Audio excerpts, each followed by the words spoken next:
Hi friends, welcome to Mahi kitchen Tamil. நம்ம இன்றைக்கி என்ன செய்ய போகிறோன்னா காளான் பிரியாணி தாங்க செய்ய போகிறோம். வாங்க ப்ரிப்பேர் பண்ணது எப்படின்னு பார்க்கலாம். நம்ம சேனலை ஃபஸ்ட் டைம் பார்க்குறவங்க தான் சப்ஸ்கிரைப் பண்ணிவிட்டு பாருங்கள். பக்கத்தில் இருக்க பெல் ஐக்கானையும் கிளிக் பண்ணிக்கோங்க.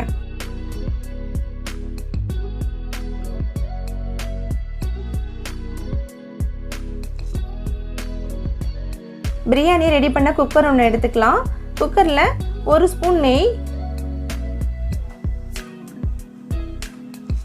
எண்ணெய் தேவையான அளவு. இப்போ எண்ணெய் நல்லா சூடாயிடுச்சு. அது கூடவே நம்ம 3 ஏலக்காய், கல்பாசி கொஞ்சம், பட்டை சிறிதளவு, பிரியாணி இலை 2, கிராம்பு 4, இது எல்லாத்தையும் சேர்த்து நல்லா வதக்கிக்குங்க. அப்புறம் பச்சை மிளகாய் 2 போட்டுக்கலாம். இப்போ இதையும் சேர்த்து நல்லா வதக்கிக்கலாம்.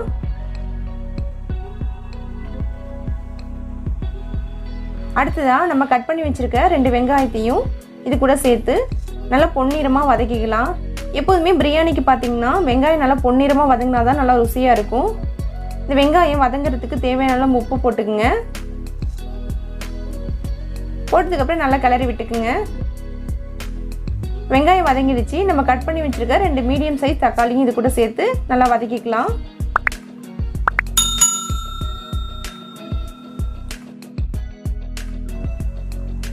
இப்போ தக்காளி வெங்காயம் நல்லா வதங்கிடுச்சு. நம்ம இப்போ கைப்பிடி அளவு கொத்தமல்லி, கொஞ்சமாக புதினா இதையும் சேர்த்துட்டு நல்லா வதக்கிக்கலாம்.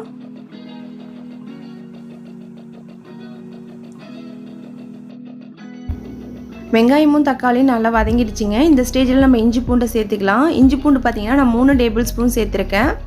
சேர்த்துட்டு நல்லா பச்சை வாசம் போகிற அளவுக்கு நல்லா வதக்கிக்கிங்க.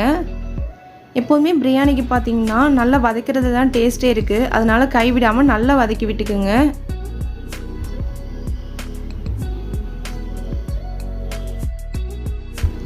இஞ்சி பூண்டு நல்லா வதங்கி பச்சை வாசனமும் போயிடுச்சு.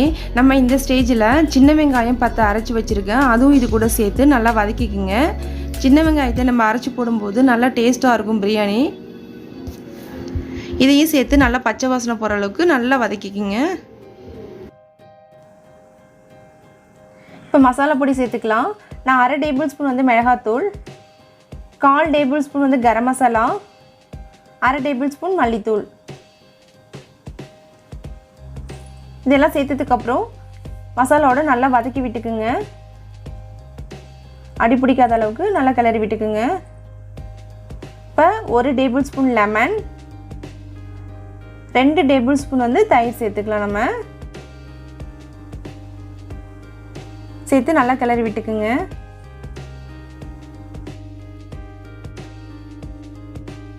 மசாலா நல்லா எண்ணெய் பிரிகிற அளவுக்கு நல்லா நம்ம வதக்கிக்கலாம். இப்போ பாருங்கள் நல்லா எண்ணெய் பிரிஞ்சு வந்துடுச்சு. இப்போ நம்ம இந்த பிரியாணிக்கு தேவையான அளவு உப்பு சேர்த்துக்கலாம்.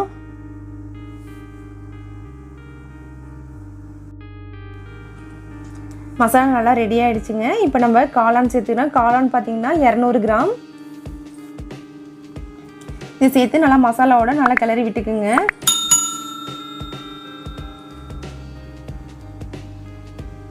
காளான் உடையாமல் கிளறி விட்டுக்குங்க. இந்த மசாலா போட்டதுக்கப்புறம் ஒரு 5 மினிட்ஸ் மசாலாவோட நல்லா குக் ஆகட்டுங்க. அதுக்கப்புறம் நம்ம தண்ணி ஆட் பண்ணிக்கலாம். இப்போ 5 மினிட்ஸ் ஆகிடுச்சு. நம்ம தண்ணி ஆட் பண்ணிக்கலாம். தண்ணியோட அளவு பார்த்திங்கன்னா நான் பாஸ்மதி ரைஸ் தான் எடுத்திருக்கேன். நம்ம எந்த டம்ளரால் ரைஸ் எடுக்கிறோமோ அதே டம்ளரால் தான் அளந்து போட்டுக்கணும். 1 டம்ளர் ரைஸ்க்கு 1.5 டம்ளர் தண்ணி வீதத்துக்கு அளந்து ஊற்றுனீங்கன்னா கரெக்டாக இருக்கும். அதிகமாக ஊற்றுனீங்கன்னா அது பிரியாணி பொங்கல் ஆகிடும். அதனால் பார்த்து அளந்து ஊற்றிக்கிங்க. இப்போ நல்லா கொதிச்சிடுச்சு பாருங்கள். இந்த டைமில் நம்ம அரிசியை சேர்த்துடலாம். அரிசியும் பார்த்திங்கன்னா நான் 1/2 மணி நேரம் ஊற வச்சுருக்கேன். அரிசியோட அளவு பார்த்திங்கன்னா 400 கிராம்.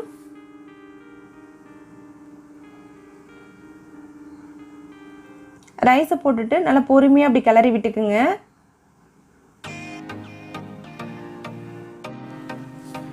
இப்போ நல்லா 3/4 பாயில் ஆகிடுச்சிங்க ரைஸு.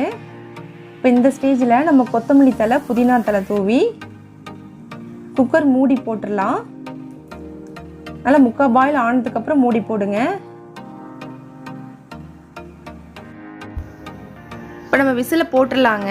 போட்டுட்டு அடுப்பு வந்து சிம்மில் வச்சுங்க. வச்சுட்டு ஒரு 15 நிமிஷம் குக் ஆனால் போதும். இது விசில் எதுவும் விடணுங்கிற அவசியம் இல்லை. 15 நிமிஷம் கழிச்சு நம்ம அடுப்பு ஆஃப் பண்ணி கீழே இறக்கி வச்சிடலாம். இறக்கி வந்ததுக்கப்புறம் ப்ரெஷர் அடங்கிடுச்சு. ப்ரெஷர் அடங்கினோன்னா நம்ம ஓப்பன் பண்ணி பார்க்கலாம். இப்போ பாருங்கள், பிரியாணி கொஞ்சம் கூட உடையாமல் வந்திருக்கு.